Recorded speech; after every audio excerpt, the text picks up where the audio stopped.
Welcome to the Take North podcast. I'm David Haugh from the Mully and Haugh Show on 670 Score. Dan Wiederer from the Chicago Tribune, still at Lucas Oil Stadium. And the Bears, 21-16 losers to the Indianapolis Colts, the winless Colts who came into the game the worst run defense in the NFL, hold the Bears to 63 yards rushing on 28 carries. The story of the game and the Bears' inability to score touchdowns. And frankly, Dan, this was one of those games that, as I wrote on 670score.com, and I'm sure that you had similar sentiments, it's one of those games that all the things that you thought about the Bears coming into this season that were responsible for a lot of the hype and high expectations, you left this game feeling like you were questioning everything. Yeah, I said for the viewers in Chicago, it was hard to determine whether this felt awfully familiar or familiarly awful, right? It was that kind of moment here at Lucas Oil Stadium, David. I'm still trying to wrap my brains around all of the trapdoor levers that the Bears basically opened beneath their own feet. You played a game today against a very average opponent that didn't play very well, and you basically found a way to lose. This was undeniably a losing effort. There were bad turnovers. There were terrible penalties. There were bad coaching decisions. There were miscues left, right, and center. And you're going to have to go into a cleanup effort here in week 4 with the noise amplifying. Now, don't get me wrong. There are a handful of silver linings and positive moments to grasp within this loss today. But this is supposed to be a team that's making progress towards becoming a playoff contender. And when you look across the division and you see what the Packers did today, and you see what the Lions did today, and you see what the Vikings did against the very same Houston Texans team that just beat you last Sunday night, you realize you have a very small margin for error. And when you're going to make that many errors, you're going to walk out a loser more Sundays than not.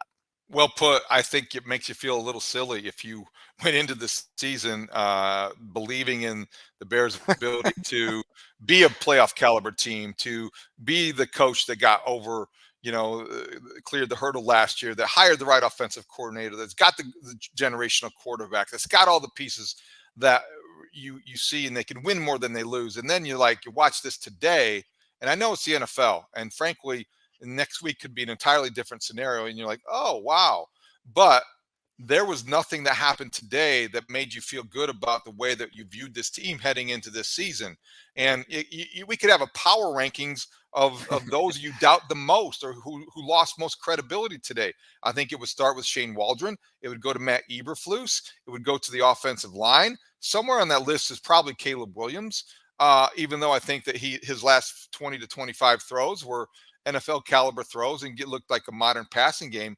But Dan, pick a topic, and you could find somebody that you doubt, and something about this team that you question. I'll give you a little peek behind the curtain here post-game. We leave the locker room, we leave the post-game press conferences, and Colleen Kane and I are kind of trying to divvy up all of the wreckage that we have to account for at ChicagoTribune.com. And she decided to just kind of make a checklist of the massive errors that contributed to this loss. I focused almost exclusively on the Bears' inability to score from inside the 5-yard line, and most notably from the 1-yard line on 4th and goal. And you just have a recipe for losing football. And we're supposed to be beyond this at this point. We're not supposed to be cooking up losing football, and that's what the Bears did today. And that play, David, I imagine in your viewing experience, in live action, and then in the 4 minutes that follow, you're just left scratching your head till it's raw, trying to figure out why something as easy as scoring from the 1-yard line has a degree of difficulty that the Bears seem to give it more often than they should. They definitely do that. And it was not just the 4th down call, it was the 3rd down call. And how many consecutive snaps did they go from the shotgun formation inside the red zone? How many times have they done that, whether it's Matt Nagy or Luke Getsy or Shane Waldron or insert dumb offensive coordinator here? It just continues to be an issue that I don't understand. Let's go to that 4th and 1. That is, to me, as damning of a sequence as you're going to find from a coaching perspective.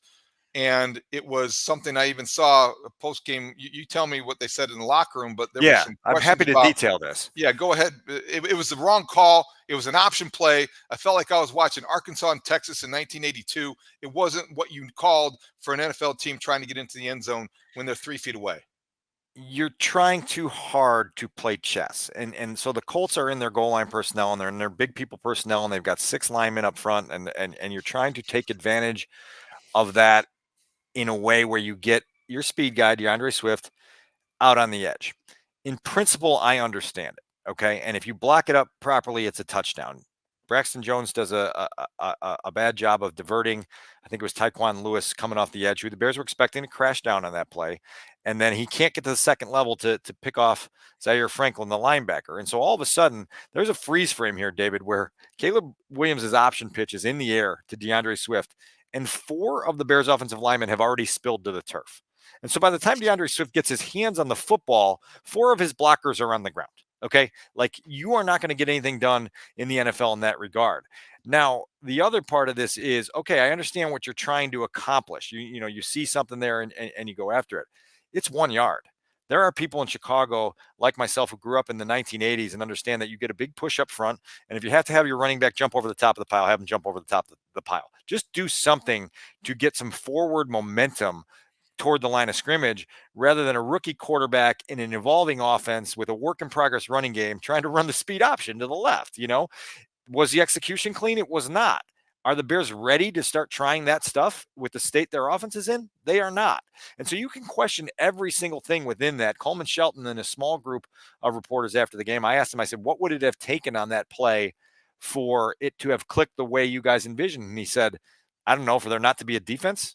And it was sort of this damning comment of like we've got to find something better. Now, listen, the Bears have 2 running plays called on that situation, and Caleb Williams has the authority to alert to something different if he sees what he called an extra overhang defender to the left side on that play. He also indicated in a follow-up question to Mark Potash that when they broke the huddle, there was less than 10 seconds on the play clock, and he didn't want to get up to the line of scrimmage in a noisy environment and start trying to alert to a different run and risk getting a delay of game penalty from the 1 yard line. He says, you call it, you run it, and you go execute it. They didn't do it properly. And so you walked out of that possession without points after possessing the ball for 16 plays. You walked out of the first half after having 6 possessions, 47 plays, and 247 yards, scoreless. I can't wrap my brains around that at all, how the Bears walked into halftime with 0 points today with the way this game was flowing. It was one of, I think, several egregious coaching mistakes. That 4th and 1 call, which 4th and goal from the 1, obviously that was the wrong call at that time.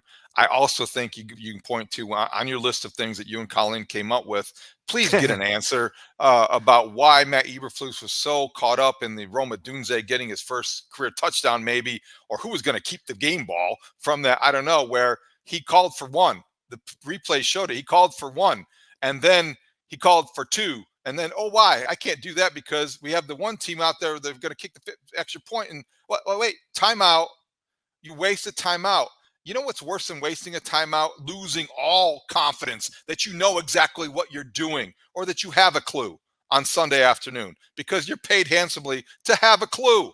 So that was the other one, Dan. I know that they take the timeout, they don't score anyway, so it didn't even pay off. But just to be in that situation, you know how it works in Chicago. You know how it works in any NFL city. When you have a head coach that openly exposed, that unprepared for that moment, it's going to leave a mark.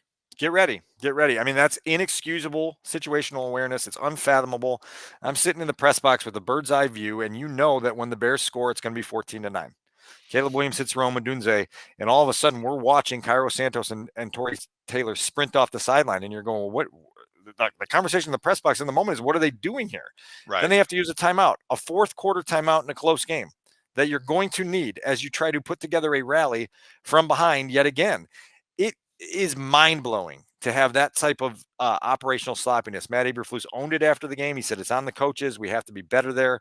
We have to be ahead of it, from the people upstairs to the people down on the sideline. We all collectively have to be sharper there. Inexcusable, right? And so this is part of the checklist of inexcusable stuff. And so that's where we are right now after these last 2 losses to the Texans and the Colts. It's not the result, it's the form. It's what they're showing, and the way they're playing and the way they're performing that leaves you to believe they're not prepared yet to go to the next level of NFL competition. One more play I got to get off my chest before this is just the reaction one, right? So we're just going to talk about the details Yeah, let's tomorrow. go. But 4th and 2, you've got one job if you are the punt return team. You've got one job if you are Yeah. on the field on 4th and short, and an offside penalty will result in the drive being kept alive. 4th and 2, you can't have a neutral zone infraction. You can't have encroachment or encroachment. Which is it, Dan? It's the dumbest name of a penalty I've ever heard of. Are you encroaching their space? But so it, anyway, whatever happened, you can't let it happen, and that falls at the feet of the coaches. It's not fair that it does, but the lack of discipline does. And that was a team in the midst of a free fall showing a lack of discipline. And what did the Colts do 6 plays after that? Of course, they scored a touchdown. Yeah, you turn a 3 and out into a touchdown, right? Losing football. And there's a theme here. There's a common thread running through all these things, David. And it's like, how can we find a way to lose? And the Bears did so in that moment. You got gifts all over the place today, from Anthony Richardson, who gift wrapped 2 interceptions to you, to the officials who were making some calls early that allowed you to stay alive in a football game that you might have been on the verge of getting beat soundly in. And you capitalized on almost none of them. And that moment there, the neutral zone infraction that you're referring to on Daniel Hardy, it's a game losing play, and this is a guy who made a game winning play in week 1, and yet these types of things occur at untimely moments, and they leave us in the same conversation. And I think that's where the newcomers to Alice Hall have to understand what the old timers like you and I have experienced. It's just a different way to repeat the same history, and you just kind of exhausted by it all because you should be past it by now. And you thought we would be past it by now. That was the thing about this season that made it feel a little bit different. This off season felt a little bit more worthy of the expectations, all because Caleb Williams was here. So we need to address him briefly. 33 completions. What was it? 52 attempts, sacked 4 times. They called 56 passes against the worst run defense in the NFL. How does that happen? But that's another story. So Caleb Williams threw the 2 picks. Can't do that. He had some good moments. He fired it with authority. I think there was up and down. He had big numbers that don't necessarily reflect maybe exactly what happened, because there were some things that were concerning. The accuracy is surprising to me. The inaccuracy, I should say, Dan. That's the one thing I did not expect. So he's got a ways to go. He had some good moments. He had some shaky moments. He's been a little bit more shaky than I expected, not going to lie. But he's also one of those guys, when you start to make a list of things you're concerned about, he's probably further down than what we'll talk about this week on the air and around town. But he's got things that concern you, but he also did some things that maybe excite you. 60 passing plays called. That includes a scramble, 4 sacks, and 2 pass interference penalties, and a roughing the passer penalty that they got in there. That's a lot of passing plays called. Obviously, some of that gets situational in the end of the game when you're playing from behind and you have to pass. But even late in the first half, I think they were at a point where it was 24 passes called and 18 runs called. And again, you have to stick with the run. You have to stick with it until it gets unlocked. And the Bears haven't been able to do either thing. They haven't been able to stick with it, and they haven't been able to get it unlocked.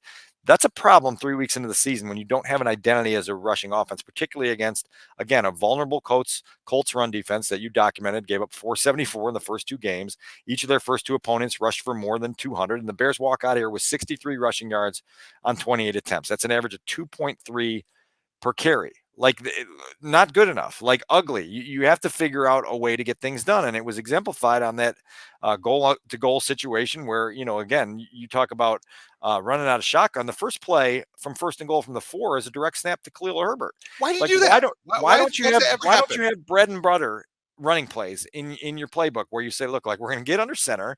We're going to trust our quarterback to be able to take a under center exchange and turn around and hand it to a running back. And we've got a fullback. We sometimes play 13 personnel on the field, and we're going to pound it, and we're going to push this football over the goal line, push it. I don't know, work on something to get that 1 yard, but there just seems to be a lot of different things being tried and nothing's really working, and you don't seem to have any bread and butter in your running game.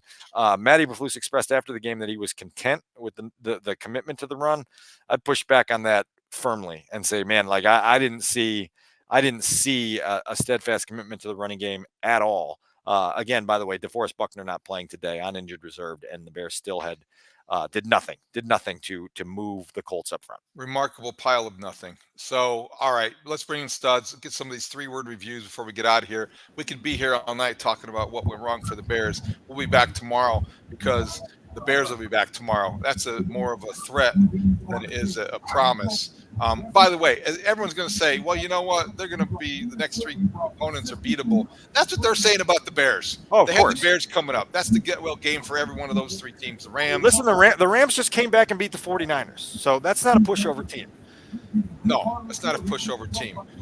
Congratulations to the Baltimore Ravens. They just beat the Cowboys. All right, studs, 3-word reviews. Because you know what? The Ravens know how to win. I know they're 1-2. That's a team that knows how to win. Pittsburgh Steelers, we're going to hear that all week. Justin Fields is 3-0. Yeah, give him his due. He's 3-0.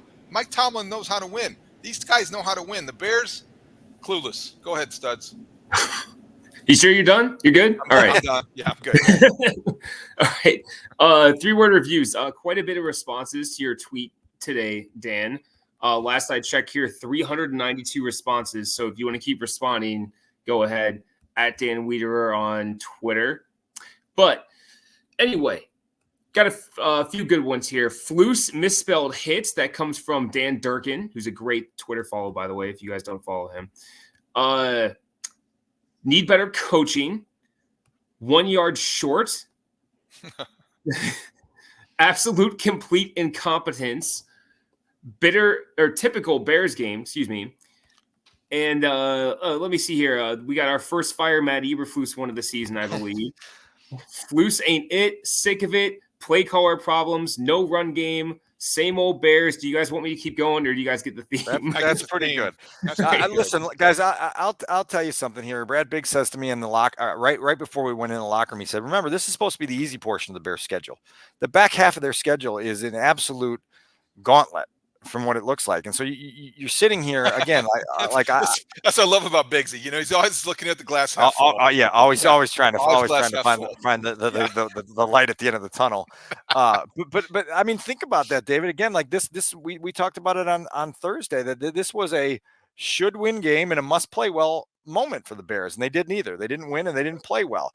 Look, I'm going to tell you this, like a couple things on the Caleb Williams front. Number one, when you watch the all 22 of the strip sack, you are going to be sick to your stomach that Cole Kmet didn't do a better job of handling Leatu Latu, because Rome Odunze is coming out open over the middle for what's going to be about a 30-yard gain to start what could be a fourth quarter go-ahead touchdown drive. You know what I mean? Like, that's the moment you're in, and Cole Kmet was exposed in that situation. I know you're going to say, like, why do you have a tight end blocking there? They had a 7-man protection in to block 4 rushers. 7-man protection. How did it work then? Was it just a perfect storm? How does Cole Kmet end up on the one pass rusher that you know is dangerous when he's on the field if he's healthy, and the guy you can't get a head of steam? How does the tight end end up one-on-one on that guy? I mean, you just have to use good technique there. I mean, you've got Mercedes Lewis and Cole Kmet attached to the left side of that formation, and you just weren't able to get it done there. I also think I'm eager to get back into some of the video. It's going to be a longer watch because the Bears, again, they called 60 pass plays, but there were some really nice things that Caleb Williams did today where you say, okay, he's going to be fine. The unfortunate part is he's dropped into a season that has hope attached to it, you know. And again, we talked about this in August, that this is a very weird dynamic where you are surrounded by help that should help you press forward, but it also creates a little bit of urgency that a lot of highly drafted quarterbacks don't face in the first month of their rookie season, where you can do some good stuff, but the loss feels heavier than it probably should for a rookie. And so his ability to kind of steady himself after these last 2 losses is going to be something to keep an eye on. And we'll see where he goes going forward. Again, Rams and Panthers the next 2 weeks. By the way, the Panthers revitalized with the Red Rifle, Andy Dalton playing quarterback. They're due to visit Soldier Field in 2 weeks. If you want a lever loss, we talk about lever loss, those losses that drop the bottom out of a season. How about losing to Andy Dalton and the Panthers at home in 2 weeks? Just chew on that hypothetical. That would be something. It's going to be a grudge match game for him. One of his former teams against for whom he threw 300 yards passing, right? He had 300-yard passing day for the Bears. That's probably next week's storyline. All right, so you know what you described about the Panthers as a lever game feels like that's what today was for the Colts, because all of this. I know that we have been doing all these very happy, feel good podcasts. We're all like, optimistic and all that stuff. Feels like it just vanished today. Feels like you're right. What you just said about we've been watching these kind of games for a very long time. And we kind of sense that we hoped that, I think, or just expected it to be different this year. Newsflash. It's not different this year. How did you say it coming in? I hope you use this line in the Tribune, and I hope they didn't edit it out somewhere. It's awfully familiar. Awfully familiar or familiarly awful, familiarly right? Like, awful. Excellent. You must be a writer or something. So, all right. We got plenty more to get to this week. The quarterback breakdown is going to take forever. We may have to add another segment. 60 pass plays called. Goodness sakes. The Shane Waldron segment is going to be something. But anything else, Dan? Either in the locker room, post game, around the Lucas Oil Stadium. Yeah, just reviewing my notes here. I mean, I guess we can get this tomorrow. Caleb wore the wristband today for the first time to help him in a road environment, learning some stuff. I mean, there's a lot of layers to this. But again, it was all caps, HELP exclamation point. That was. You want to know what was on his wristband? It was that. And you'll feel good about some of the things that Dunze did today. You'll feel good about the Bears involving Cole Kmet in the passing game.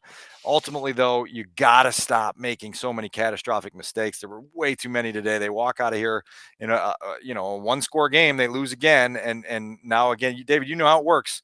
You're the first guy on the air on Monday morning. The noise is going to be loud. It's going to be loud, and that's the environment you're going to have to operate in if you're the Bears. We'll see how they handle it. And we'll be there 5:30 to 10, the Mully and Haugh Show on 670 The Score. Read Dan's column in the Chicago Tribune on chicagotribune.com. You can check mine out on 670thescore.com. Plenty to say tonight, and we'll have plenty to say all week long. We'll drop another episode on Tuesday morning. Stay with us right here on the Take the North podcast on your free Odyssey app or wherever you get your podcasts. You can watch us on 670 The Score's YouTube page. For Adam Sadinsky, our producer, Dan Wiederer from the Chicago Tribune, I'm David Haugh from the Mully and Haugh Show. We'll talk to you next time. Great talk. See you out there.